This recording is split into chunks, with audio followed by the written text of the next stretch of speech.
Bergabung lagi di sesi terakhir di pertemuan ketiga atau minggu ketiga mata kuliah probabilitas dan statistika. Kali ini saya akan menjelaskan mengenai bagaimana caranya kita menyajikan data dalam bentuk tabel, grafik, dan ukuran deskriptif melalui atau menggunakan Microsoft Excel. Tadi kita sudah bahas bahwa data dapat dijanjikan dalam bentuk tabel, dalam bentuk grafik, dalam bentuk ukuran pemusatan data, ukuran penyebaran data, kemudian ukuran kemiringan dan keruncingan distribusi data. Nah, yang pertama saya sampaikan lagi bahwa data yang akan saya contohkan di sini itu data yang sama yang selalu saya bahas di minggu-minggu sebelumnya, di mana di sini mengenai penilaian kualitas website atau aplikasi Google Classroom.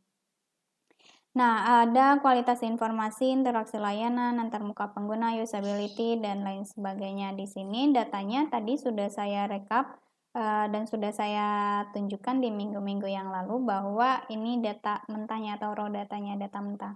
Nah, ketika Anda tidak menyajikan data atau diekspor datanya agar mudah dimengerti atau tidak, tapi Anda menyerahkan data ke manajemen atau saya misalnya menyerahkan data ke pihak lembaga seperti ini, data mentah mungkin lembaga juga akan bingung, ini apa yang saya bisa dapatkan dari sini. Terus mana penilaian kualitas informasi menurut mahasiswa dari Google Classroom-nya seperti apa, sudah dinilai baik atau tidak, kualitas interaksi layanannya seperti apa, sudah dinilai baik atau tidak, dan seterusnya. Nah, seterusnya kita akan menyajikan data dalam bentuk yang kategorikalnya dulu. Jadi data deskriptif ini akan saya sajikan dalam bentuk tabel atau grafik melalui pivot chart atau pivot tabel. Jadi melalui tabel atau grafik. Di sini kita akan menggunakan pivot chart atau pivot tabel pada Microsoft Excel dalam menyajikan data dalam bentuk tabel dan grafik. Jadi perhatikan, coba Anda buka Microsoft Excel yang ada di laptop atau komputer yang Anda miliki. Kalau sama, mungkin Anda juga sama di sini menggunakan Office 365 misalnya, atau mungkin nanti tampilannya akan sedikit berbeda dengan Microsoft Excel di 2010, 2013, dan lain sebagainya, tapi menu-menunya tetap ada, hanya saja beda letaknya saja. Nah, di sini coba diklik insert-nya, kemudian nanti akan ada muncul pivot tabel dan pivot chart. Nah, ini yang akan kita gunakan. Jadi ada pivot tabel dan ada pivot chart. Perbedaannya adalah kalau kita menggunakan pivot tabel, nanti yang munculnya hanya dalam bentuk tabel frekuensi saja. Tapi kalau kita gunakan pivot chart, dia otomatis muncul tabel dan juga grafiknya. Jadi untuk kali ini yang akan saya jelaskan adalah menggunakan pivot chart karena dia sekali jadi ada grafiknya dan juga ada tabelnya. Kemudian saya ingatkan lagi bahwa dalam menggunakan pivot tabel dan pivot chart, datanya itu harus dalam bentuk kategorikal. Tadi sudah saya jelaskan, kita akan menyajikan data deskriptif statistik. Maksud saya deskriptifnya atau demografi respondennya. Nah, selanjutnya coba diklik pivot chart, nanti akan muncul seperti ini. Selanjutnya Anda blok data yang di sini, tadi dari jenis kelamin sampai dengan provider ke bawah, kemudian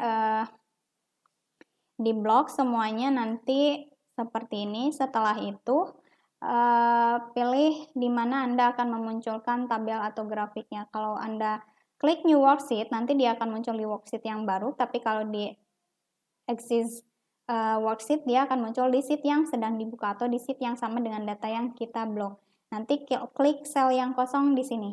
Kemudian kalau di sini saya pilihnya new worksheet, klik OK, nanti muncul seperti ini. Nah, ini kalau kita pilih pivot chart, dia akan muncul untuk tabel dan akan muncul untuk grafik. Tapi kalau kita tadi pilihnya pivot tabel saja, nanti yang munculnya hanya yang ini saja. Jadi kalau menggunakan pivot chart, kelebihannya dua-duanya langsung didapatkan dalam satu kali kerja. Nah, selanjutnya kali ini kita akan mencoba menyajikan data dalam bentuk tabel frekuensi untuk media akses. Media akses ini Anda drag ke axis, kemudian drag sekali lagi ke values-nya. Nanti seperti ini munculnya. Nah, muncul seperti ini. Di sini dapat dilihat bahwa ada 3 orang yang mengakses Google Classroom menggunakan laptop, kemudian ada 85 orang yang menggunakan smartphone untuk mengakses Google Classroom, dan hanya ada 1 orang yang menggunakan tablet. Nah, selanjutnya lihat di grafiknya. Kalau di grafik di sini kan tidak terlihat angkanya, agak sulit apabila kita sajikan datanya hanya dalam bentuk grafik. Oke, kita taunya memang yang paling tinggi menggunakan smartphone, tapi kita tidak tahu persis angkanya berapa. Nah, di sini kita harus memunculkan angka di diagram batangnya. Anda klik kanan di diagram batang, kemudian nanti akan muncul pilihan Add Data Label. Jadi Anda pilih Add Data Label, di sini nanti akan muncul angkanya seperti ini. Nah, terlihat jelas di sini ada 85, ada 1 dan ada 3. Selanjutnya, karena biasanya data kategorikal seperti ini agak kurang enak dilihat menggunakan bar chart, biasanya saya gunakannya pie chartnya. Cara mengubahnya Anda double klik, atau misalnya kalau tidak muncul seperti saya, kalau di double klik dia otomatis muncul seperti ini. Nah, kalau tidak muncul seperti ini, nanti ada pilihan change chart type di atasnya. Di sini nanti untuk mungkin Microsoft Excel yang berbeda versinya, di sini akan muncul change chart type. Dia akan muncul desain yang ini, kemudian nanti ada change chart type. Nanti setelah diklik change chart type akan muncul tab yang sama. Di sini ada line, ada pie, ada bar, ada area, ada scatter plot, dan lain sebagainya. Nah, kali ini saya akan memilih menggunakan pie chart. Pie chart di sini kalau Anda klik nanti akan ada beberapa pilihan lagi. Ini terserah Anda, sekreatif mungkin Anda ingin menyajikan datanya seperti apa. Kalau saya pilih yang pertama misalnya seperti ini, diklik, nanti otomatis dia berubah. Paham ya? Nah, untuk lebih jelasnya, silahkan Anda baca modul praktikum halaman 21 sampai dengan 30, atau dilihat video tutorial praktikum menggunakan Microsoft Excel-nya di Learning atau di YouTube channelnya. Nah, ini adalah hasil penyajian data menggunakan pivot chart tadi. Kemudian responden, media akses, dan lain sebagainya. Selanjutnya kita akan menyajikan data dalam bentuk ukuran deskriptifnya. Ukuran deskriptif ini tadi sudah saya jelaskan, ada ukuran pemusatan data, kemudian ada ukuran penyebaran data, dan juga ada ukuran kemiringan distribusi dan keruncingan distribusi data. Nah, untuk menggunakan atau untuk menyajikan data dalam ukuran deskriptif, kita membutuhkan menu data analysis. Data analysis ini tidak muncul default di dalam Microsoft Excel, tapi Anda harus memunculkannya. Caranya adalah Anda klik menu file yang di atas untuk Microsoft Excel-nya, nanti akan muncul option. Di option ini nanti Anda akan muncul pilihan add-ins, kemudian nanti Anda klik go, nanti go akan muncul tab yang lain, Anda klik nanti data analysis toolpath, klik OK, nanti tunggu selesai, kemudian terbuka lagi Excel-nya, nanti Anda klik data di sini, menu data, nanti akan muncul data analysis. Nah, kalau tadi di add-ins-nya tidak dimunculkan, Anda klik data analysis tidak akan muncul. Nah, data analysis ini nanti Anda klik, akan ada beberapa pilihan, kemudian yang kita pilih adalah deskriptif statistik, karena yang akan kita lakukan adalah menyajikan data dalam bentuk ukuran deskriptif, yaitu mencari rata-rata, mencari median, mencari modus, dan lain sebagainya. Anda klik, kemudian nanti muncul seperti ini. Nah, yang harus Anda ingat adalah di sini ini bisa digunakan ketika datanya dalam bentuk angka. Jadi kalau datanya kategorikal tidak akan bisa digunakan karena kan tidak bisa dihitung berapa rata-ratanya, berapa medianya, dan lain sebagainya. Yang bisa dihitung itu hanya modusnya, yaitu dilihat dari banyaknya frekuensinya terbanyak. Nah, di sini saya akan mencoba menggunakan deskriptif statistik untuk menyajikan data ukuran deskriptif untuk usia. Di sini Anda blok ke bawah, kemudian group by-nya pilih berdasarkan kolom, jadi judulnya di mana? Kalau di sini kan berdasarkan kolom. Kolom 1 jenis kelamin, usia, desa, dan lain sebagainya. Kemudian label inverse row-nya Anda centang.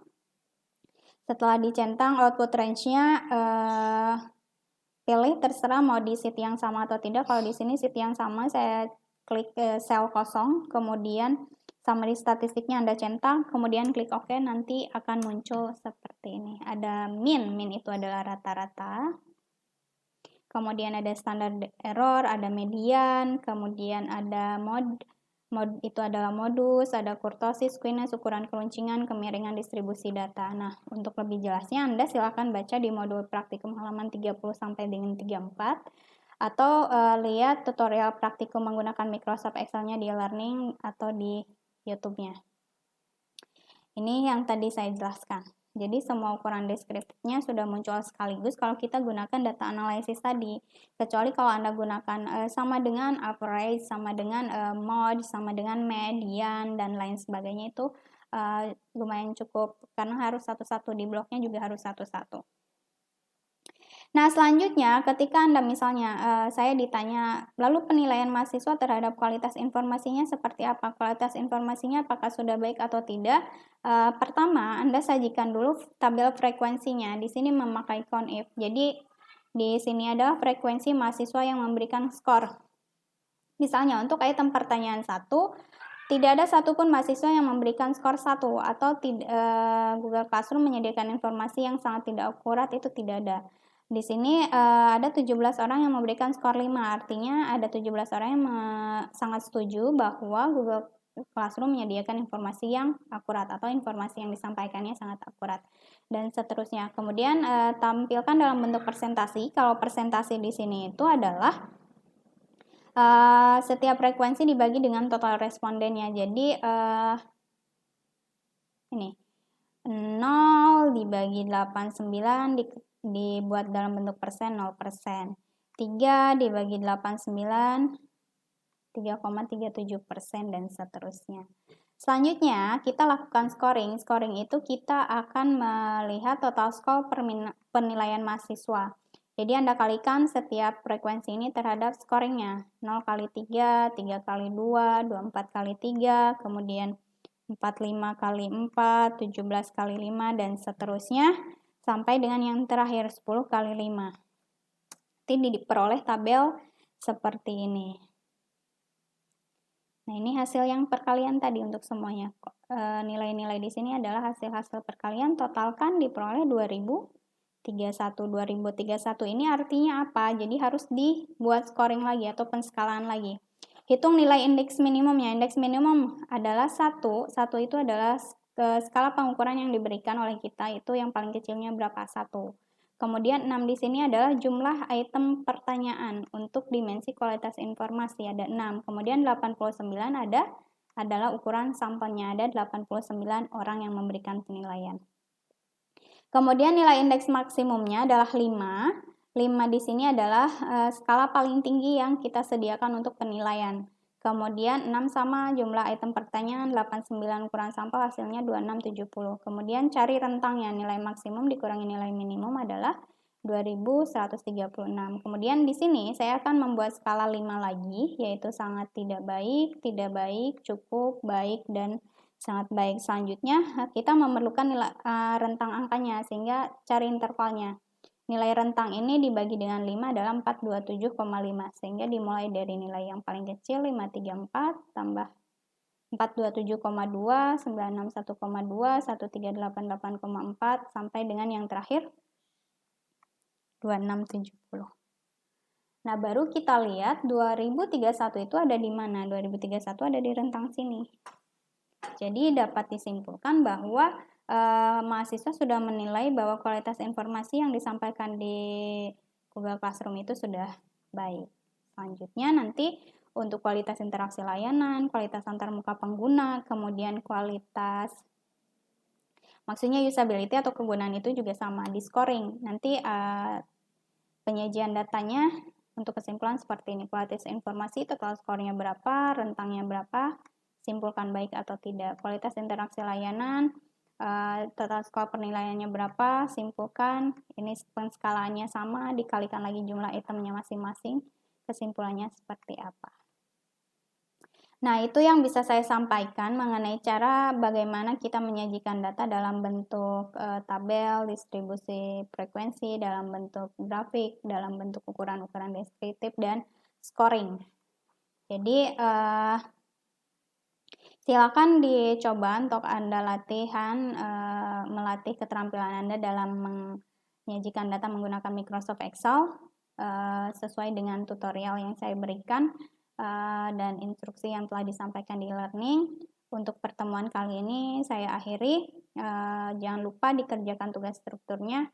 Wassalamualaikum warahmatullahi wabarakatuh.